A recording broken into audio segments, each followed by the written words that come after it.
What is up, family? On here, going to show you the beautiful 2-to-1 trade that we took this morning. And it's very simple. This is simple supply and demand, support and resistance trade, right? The last one that we did was a simple trend trade, right? And trend trading is amazing, right? It's great. It's one of the easiest things that you can do as long as you have a clean risk to reward, right? But here's the thing, right? The thing about trend trading is sometimes on a single trend, right? Because, as we know, the NASDAQ has been trending down for the past, I don't know, maybe 3 weeks or something like that. So here's the thing. Is that on a downtrend, you can still have moments of bullish behavior because buyers step in, because price gets to certain levels of support. And that is it. That is all that you need to understand, is that even on a downtrend, right? Which this is another point to the last video. So it's good that we're doing this. On a downtrend, you can still have moments of bullish behavior and you can still take a long, right? So let's break down why I took this trade, right? Very simple. On this downtrend, what happened in this area, in this block here? I'm going to delete this so you don't get confused.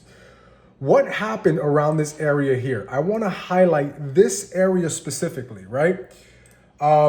This area specifically, what happened here, right? We had bullish behavior. We had a moment, even though that the NASDAQ is on a downtrend, we had an extreme moment of buying power that went and took us, rallied us to this point in which it no longer could, was able to break through and then bringing us back down, right? It created a moment of resistance here, right? Boom, around this area, which in all reality, guys, don't even look at lines. You have to look at kind of zones, right? There was a zone, a complete zone of bearish behavior. Said, okay, we went from this point to this point. This is a major buying zone, right? You can clearly see it. For the market to move this amount, you need to have institutional power, right? All this little bullshit here, this is all little retail. This is institutions, right? These are buy programs that happen, right? When price got to this point. So this morning on the 9:30 open, what happened? We got to this zone, right? And even though that price looked like it wanted to continue down, right? We know that we are at a strong buying zone, which is right here. This is a strong buying zone. It took us right up to this area, right? So, we had one little moment, right, when it got to this area that it took us to this point here, right? And then we got to it again, right? So it's one of those things where this comes into the whole probabilities game. Not every single trade is going to be a winning trade. Now, and you can only play on probabilities and, based on what happened in the past, which was this zone. So we took a little gamble. We said, hey, okay, it's starting to create a longer wick indicating, hey, we're pushing up, right? We had one bottom here, right? We had a bottom here. Let me draw it out. This would be considered, this moment that is happening here, right, would be considered the double, right? The double bottom, right? Indicating a push to the upside. And that's it. We took the trade. We cleaned out a 1 to 2, guys. Beautiful. That's all you need. If you can clean out a 1 to 2 more days out of the week, you are going to be in profit, guys. That is the goal. Obviously, this is for my beginners. Obviously, an experienced trader already knows support and resistance, supply and demand, right? All that good stuff. But I'm really happy with this trade. Why? Because it was so clean. It was an easy trade, guys. You never want to be trading for, hours on end. Guys, this trade was at market open. What time is it right now? It's 9:52.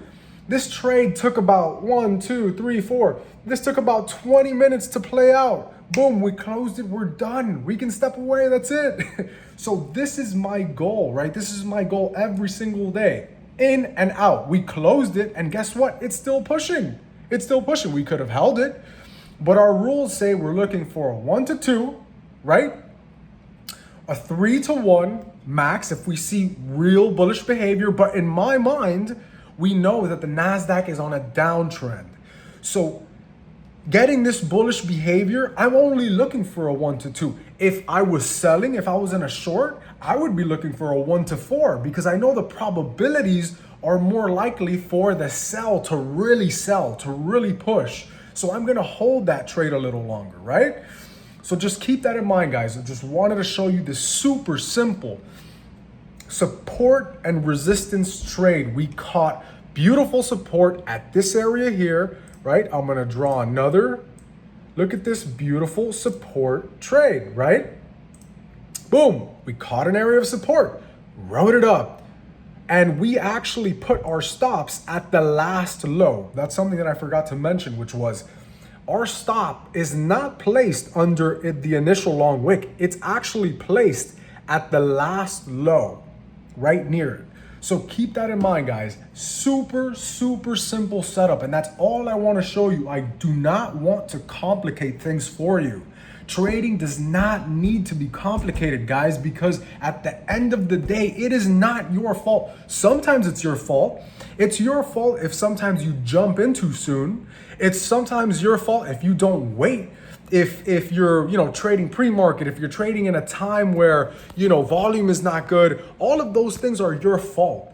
But here's the thing, if you do everything correctly and you still lose a trade, it is not your fault. It is just part of the game of probabilities. And that is why you shouldn't take it personally if you take a loss. If you made sure you followed all of your rules and you take a loss, it is in the game of probabilities. It is okay, okay? So keep that in mind. Guys, check out the WHOP, right? Obviously, I'm gonna mention this every time. Keep it in mind, like, share, subscribe, comment, let me know what you think about this trading strategy, and I will see you in the next one. Peace.